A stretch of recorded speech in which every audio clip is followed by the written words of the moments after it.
कवर्धा में पुल पर गांव वाले बैठे हैं, हाथ में छाता लिए हुए हैं, लेकिन उल्टा कर उसे नदी में लटका दिया है। पहली नज़र में देखकर कुछ समझ नहीं आ रहा, लेकिन ये जानकर आपको हैरत होगी कि ये मछली पकड़ रहे हैं भाई साहब। दरअसल नदी में तेज़ पानी में बहकर जाने वाली व उछल कूद करने वाली ये मछलियाँ इस छाते में गिर जाती हैं और उन्हें पकड़ लिया जाता है। सुबह होते ही ये सिलसिला शुरू हो जाता है जो देर रात तक चलता है। दिन भर की मेहनत के बाद मछली पकड़ने वालों के लिए एक टाइम के खाने का जुगाड़ हो जाता है। मछली पकड़ने का ये अनोखा तरीका सोशल मीडिया पर वायरल हो रहा है।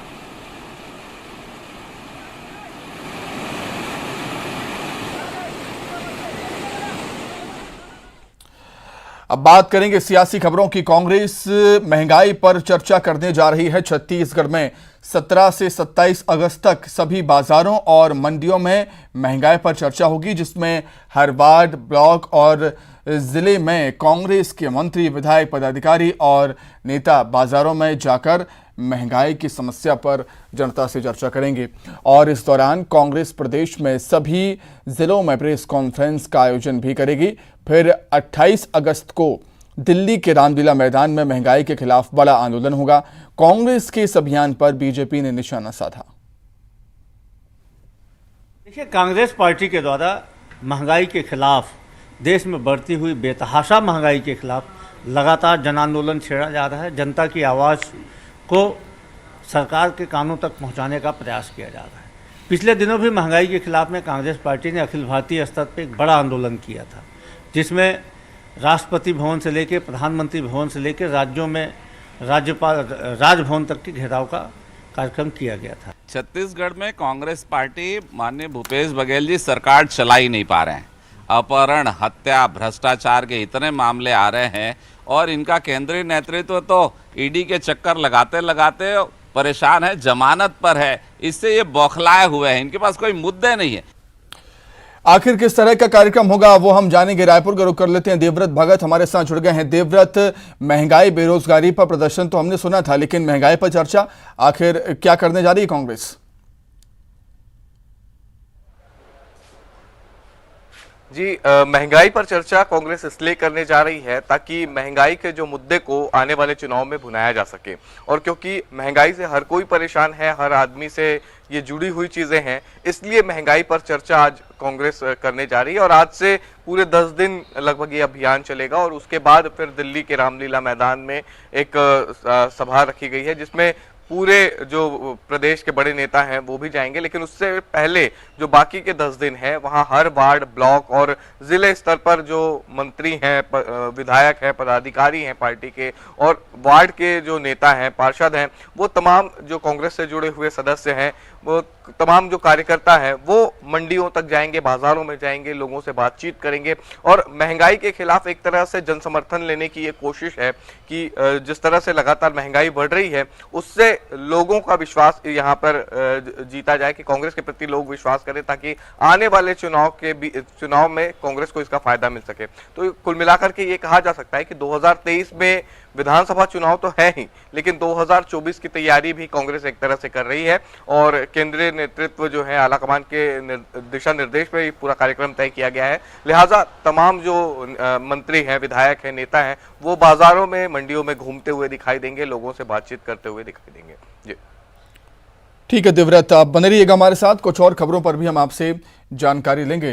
तो चलिए आगे बढ़ते हैं। रायपुर से खबर है, जहां पर बीजेपी विधायक दल की आज अहम बैठक होनी है। नेता प्रतिपक्ष के नाम को लेकर चर्चा होगी। अजय जामवाल, डी पुरंदेश्वरी, नितिन नवीन बैठक लेंगे। आगामी रणनीति को लेकर चर्चा की जाएगी, बातचीत होगी।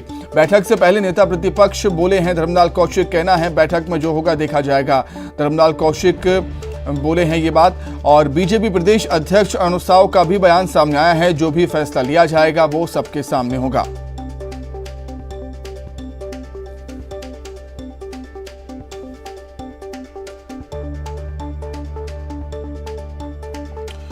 तो देवव्रत लगातार हमारे साथ बने हुए हैं। देवव्रत, अजय जामवाल जब आए तब नया अध्यक्ष बीजेपी को मिला। नया अध्यक्ष मिलने के बाद नया नेता प्रतिपक्ष मिलने की कितनी संभावनाएं?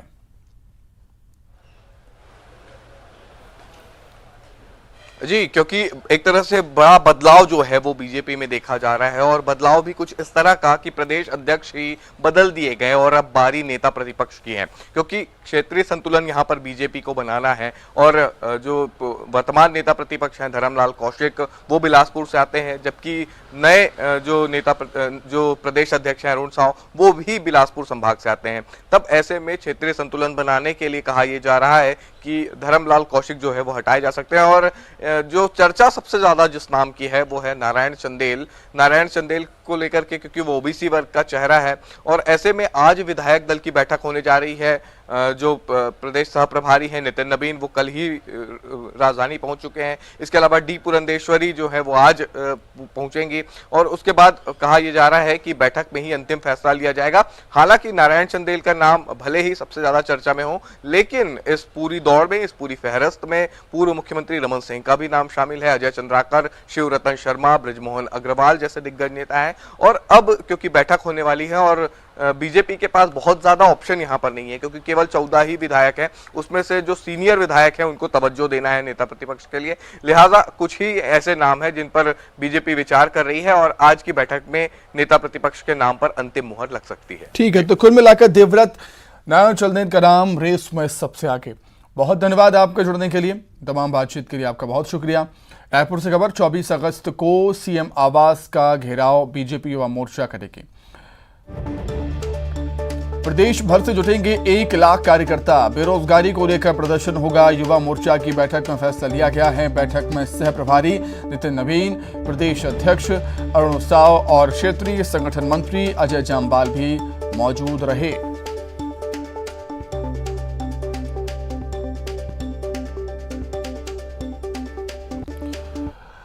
जांजगीर चांपा के अकलतरा रेलवे स्टेशन पर एक्सप्रेस ट्रेनों के स्टॉपेज के मामले को लेकर रेलवे स्टेशन के बाहर नगरवासियों ने विरोध प्रदर्शन किया और नाराज नगरवासियों ने रेलवे प्रशासन का पुतला दहन किया।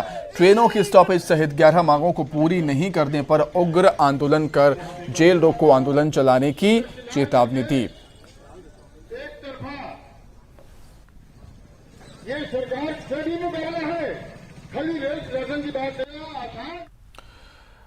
जंग के मैदान में हर मुश्किलों का सामना करते हुए जीतना उनकी आदत है और वो अपने किए वादों के भी पक्के हैं, फिर चाहे हालात कैसे भी क्यों ना हो। सुकमा से आई ये खबर एक दिलदार सीआरपीएफ अफसर की कहानी है, जिसने 3 साल पुराना अपना वादा निभाकर हर किसी का दिल जीत लिया। आप भी देखें। सर आए थे टीवी के लिए, टीवी दिए, हम लोग टीवी देखते।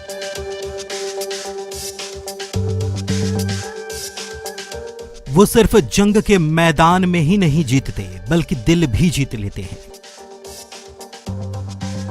हरदम चौकस तैयार, मुश्किलों से मुकाबले का माद्दा रखने वाले,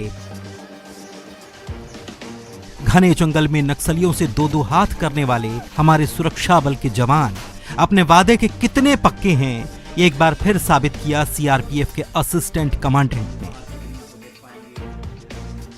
साल था 2019। एरिया डोमिनेशन के लिए सीआरपीएफ जवानों की टुकड़ी घोर नक्सल प्रभावित क्षेत्र सुकमा के तेलावर्ती के लिए निकली थी। टुकड़ी में सीआरपीएफ के अधिकारी वैभव विभोर भी असिस्टेंट कमांडेंट के तौर पर मौजूद थे। इस दौरान ये टीम यहां के कन्या छात्रावास पहुंची, बच्चों से बात की और तभी वैभव ने बच्चों से सवाल किया, आपको क्या चाहिए? छात्राओं ने कहा कि बाकी सब सुविधा तो यहां है, लेकिन टीवी की कमी है। फिर क्या था, असिस्टेंट कमांडेंट ने वादा किया कि जल्द ही टीवी लगा दी जाएगी, लेकिन इसके बाद कोरोना काल शुरू हो गया। ये 2019 की बात है। उसके बाद मैंने सोचा कि अपना वादा पूरा करूंगा, तब तक कोरोना काल शुरू हो गया और मैं अपने वादा को पूरा नहीं कर पाया, क्योंकि आश्रम स्कूल बंद हो गया। लगभग 2 सालों तक बंद रहा। जब तक आश्रम स्कूल 2021 में खुला, तब तक मेरा स्थानांतरण 2nd बटालियन सुकमा से 205 कोबरा गया में हो चुका था। हालांकि इस बीच इसी साल फरवरी के महीने में बिहार के औरंगाबाद के मदनपुर में हुए नक्सल हमले में ही ये दिलदार जांबाज सीआरपीएफ अधिकारी बुरी तरह से जख्मी हुए।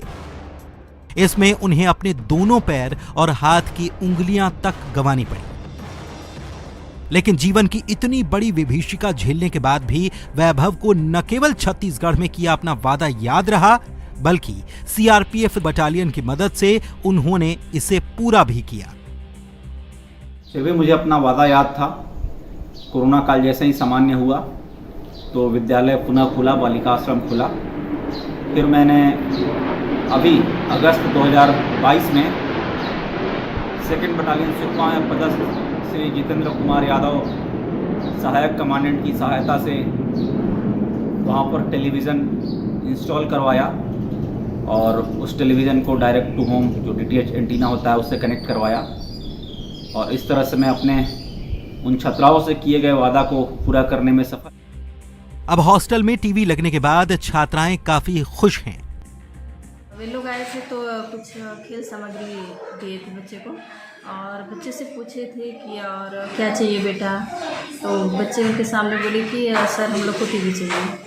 तो 1 हफ्ते जैसे हो गया है कि हम लोग टीवी वगैरह लगा के फिर सर आए थे टीवी के लिए, टीवी दिए, हम लोग टीवी देखते हैं।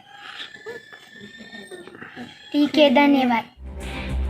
सचमुच जीवन के सबसे कठिन दौर में सीआरपीएफ के इस दिलदार अफसर ने अपना वादा निभाकर न केवल छात्राओं के दिल को जीता बल्कि एक बार फिर से साबित कर दिया कि सुरक्षा बल के हमारे जवान जंग मैदान में ही नहीं, लोगों का दिल जीतने का भी मादा रखते हैं, फिर चाहे हालात कैसे भी क्यों ना हो।